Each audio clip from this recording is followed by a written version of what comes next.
You've just moved to a new country and found an apartment with suspiciously cheap rent. You open the door to meet your new roommate. They greet you with intense, unblinking eye contact. The first few days are quiet, but you notice something deeply unsettling. Every mirror in the apartment has been removed and the windows are painted completely black. You try to make small talk in the kitchen, but your roommate just stares at the back of your neck and whispers. Your vessel is remarkably unblemished. One night, you wake up to a strange, metallic scraping sound. You step out of your room and freeze. A faint, crimson light is pulsing from beneath your roommate's door. You creep closer and peek through the keyhole. You don't just see your roommate. You see 5 people in white cloaks, sitting perfectly still in a circle. They are all facing a wall covered in frantic charcoal drawings. You squint in the dark. Every single drawing is a highly detailed sketch of you sleeping. You quietly back away, locking your bedroom door and barricading it with your heavy suitcase. You decide you're moving out. You pack your bags in dead silence. You walk into the hallway praying you can just slip out the front door unnoticed. Your roommate is standing, motionless at the end of the hall, staring at the wall. They don't look at you, but they smile. Leaving so soon? The harvest hasn't begun. You freeze, your heart pounding in your throat. You don't try to fight, you just drop your bags, slowly back into your room and lock the door.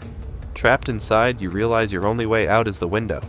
You grab a coin and frantically start scraping away the thick black paint from the glass. You finally clear a small hole and peer down into the dimly lit alleyway, hoping to see a fire escape.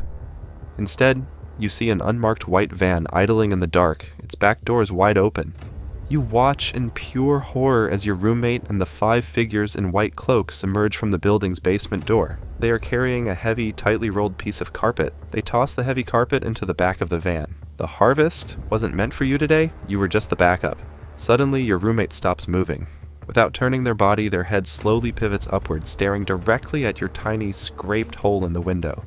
Even in the pitch black, you can see their unnervingly wide smile. They raise a single finger to their lips. Shh.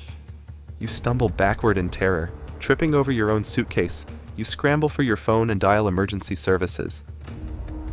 You aggressively whisper your address, begging them to hurry. There is a long, dead silence on the other end of the line. You hold your breath. Then, the operator's voice changes into a familiar, rhythmic monotone. We have received your location. Your vessel remains remarkably unblemished. Your blood turns to ice. You drop the phone. Outside your bedroom door, you hear the heavy, synchronized footsteps of multiple people stepping into the apartment. The doorknob slowly begins to rattle. You stare at the blacked-out window, finally realizing the horrifying truth. The paint wasn't meant to keep you from looking out. It was meant to keep anyone from looking in.